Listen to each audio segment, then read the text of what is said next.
दुनिया के शक्तिशाली देशों की जब हम बात करते हैं तो हर किसी के ध्यान में अमेरिका, चीन, रूस जैसे देशों का नाम आता है। ये ऐसे देश है जो अपने एक फैसले से ग्लोबल पॉलिटिक्स में हलचल मचा देते हैं। लेकिन इस लिस्ट में कई ऐसे देश और भी है जो अपना अलग अलग वैल्यू रखते हैं। इसमें से हमारा भारत भी एक है। लेकिन इन सब के बीच एक छोटा सा देश भी है जिसका लोहा पूरी दुनिया मानती है। और ये सिर्फ कहने की बात नहीं, इस देश के पास इतना कुछ है जिसकी वजह से बड़े देश भी इसके सामने घुटने टेकते हैं। जी हाँ दोस्तों, आज की वीडियो में हम बात करने जा रहे हैं पश्चिम एशिया के देश इजराइल की। हमारे देश के मणिपुर राज्य से भी छोटा इजराइल आखिर कैसे एक सुपर पावर बन गया। नहीं, इसके पास कोई जादू की छड़ी नहीं आई थी, बल्कि इस देश के लोगों को जितना तड़पाया गया उतना शायद ही किसी के साथ हुआ होगा। चलिए बिना देर किए शुरू करते हैं इजराइल का ये मजेदार वीडियो। दोस्तों, प्रथम विश्व युद्ध के पहले इजराइल फिलिस्तीन ऑटोमन साम्राज्य का एक हिस्सा था और इसका केंद्र था टर्की। 1948 में इजराइल देश का गठन हुआ। दोस्तों, असली लड़ाई की शुरुआत तो अभी बाकी थी। इजराइल की घोषणा के साथ ही लड़ाई शुरू हो गई और ये लड़ाई महीनों चली। इसके बाद इजराइल और अरब देश युद्ध रोकने पर राजी हो गए।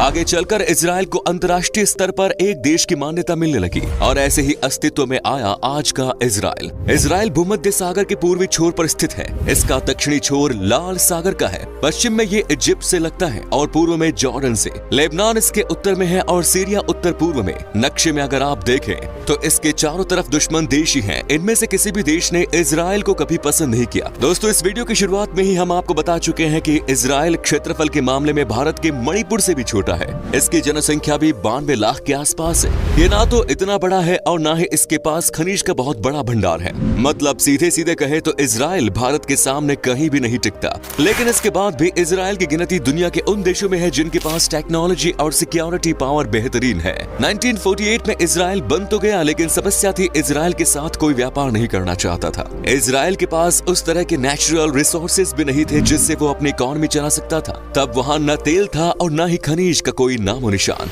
लेकिन 1950 में इजराइल का पहला बिजनेस ग्रुप दक्षिणी अमेरिका भेजा गया। इजराइल बिजनेस पार्टनर के लिए परेशान था। उस ग्रुप ने कई बैठकें की, लेकिन सबने उसका मजाक उड़ाया। इजरायली दल संतरा, केरोसिन स्टोव और नकली दांत बेचने की कोशिश कर रहा था। अर्जेंटीना जैसे देशों में संतरा का उत्पादन पहले से ही काफी होता था। वहाँ बिजली की भी कमी नहीं थी, इसीलिए केरोसिन की भी जरूरत नहीं पड़ती थी। लेकिन आज के इजराइल को देखकर अब बिल्कुल भी अंदाजा नहीं लगा सकते कि 75 ईयर्स पहले इसकी स्थिति इतनी खराब थी। जो देश आज हाईटेक सुपर पावर है, कभी उसका संतरा भी कोई नहीं खरीदता था। जब दुनिया ड्रोन शब्द से भी सही से परिचित नहीं थी, तब यानी 1985 तक इजराइल दुनिया भर में सबसे बड़ा ड्रोन निर्यातक देश रहा। दुनिया भर का 60% ड्रोन इजराइल के द्वारा ही सप्लाई किया जाता था। अगर आपको हम उदाहरण बताएं तो 2010 में नेटो देश अफगानिस्तान में इजरायली ड्रोन ही उड़ाते थे। आप समझ सकते हैं कि इजराइल ने कैसा ड्रोन बनाया होगा, जिसके बारे में दुनिया कभी कहती थी कि वो देश कभी अपने पैरों पर खड़ा नहीं हो पाएगा। आज वो दुनिया में सबसे ज्यादा आधुनिक हथियार बेचता है। दुनिया की दवाइयों की बहुत से पेटेंट उसके पास है। इजराइल अपने जीडीपी का 4.5% खर्च रिसर्च पर करता है। उसने अपने देश में हर सेक्टर में ऐसा सिस्टम तैयार किया है जिसके बराबरी बड़ा से बड़ा देश भी नहीं कर पाता। ये तो बात हुई टेक्नोलॉजी की, लेकिन सवाल तो ये भी उठता है कि इस छोटे से देश ने दुनिया के सबसे मॉडर्न सेना कैसे तैयार कर ली। चलिए तो इसका भी राज हम आपको बताते हैं। दरअसल इसका जवाब छिपा है इस देश के स्ट्रक्चर में। इजराइल के बारे में कहा जाता है कि वो अपने देश में नागरिक नहीं सेना तैयार करता है। इजराइल में हर नागरिक के लिए सेना में सेवा देना जरूरी है, चाहे महिला हो या पुरुष, उसे सेना में सेवा देनी ही होती है। इजराइल के सारे नेता और प्रधानमंत्री सेना में काम करके ही सत्ता में आए हैं। यही कारण है कि इन सब ने इजराइल की सामरिक ताकत पर हमेशा ध्यान दिया है। यूरोप और अमेरिका इजराइल को सबसे सुरक्षित देश मानते हैं। दोस्तों, आज के समय में अगर किसी देश की शक्ति का आकलन करना हो तो देखा जाता है कि उसके अंतरिक्ष में कितनी पहुंच है। 1989 में इजराइल ने अंतरिक्ष में पहला जासूसी उपग्रह छोड़ा। इसके साथ ही इजराइल 8 देशों के उस खास समूह में शामिल हो गया जिनके पास स्वतंत्र रूप से उपग्रह प्रक्षेपण की क्षमता है। आज की तारीख में इजराइल सैटेलाइट लॉन्च के मामले में काफी आगे निकल चुका है। कभी अंतरिक्ष में उसके 8 जासूसी उपग्रह हैं। कहा जाता है कि दुनिया भर में इजराइल के जासूसी उपग्रह का कोई जवाब नहीं है। साल 2000 में इजरायली एयरफोर्स को पहली ऑपरेशन एरो मिसाइल बैटरी मिली थी। इस ऑपरेशन सिस्टम के साथ ही इजराइल दुनिया का पहला देश बन गया था जिसने दुश्मन देश की मिसाइल को रास्ते में ही नष्ट करने की क्षमता हासिल कर ली। इजराइल के एरो का आइडिया अपने आप में कमाल था। दरअसल ये देश क्षेत्रफल के मामले में बहुत छोटा देश है जिसके पास खाली जमीन न के बराबर है। इसके बाद किसी भी दुश्मन देश ने मिसाइल दागा भी तो वो सिविलियन को नुकसान नहीं पहुंचाएगा। ये मिसाइल बैलिस्टिक मिसाइल मिसाइल की तुलना में काफी प्रभावी है। दोस्तों, इजराइल दुनिया भर में अपने मरकावा टैंक के लिए भी जाना जाता है। इसे IDF यानी इजरायली डिफेंस फोर्स में 1979 में शामिल किया गया था। इसे पूरी तरह से इजराइल ने अपने घर में ही विकसित किया है। IDF में करीब 1600 मरकावा टैंक है। इजरायली एयरफोर्स के पास F-151 थंडर लड़ाकू विमान है। मिडिल ईस्ट में F-151 को काफी घातक लड़ाकू विमान माना जाता है। इसमें हवा से हवा में मार करने की क्षमता है।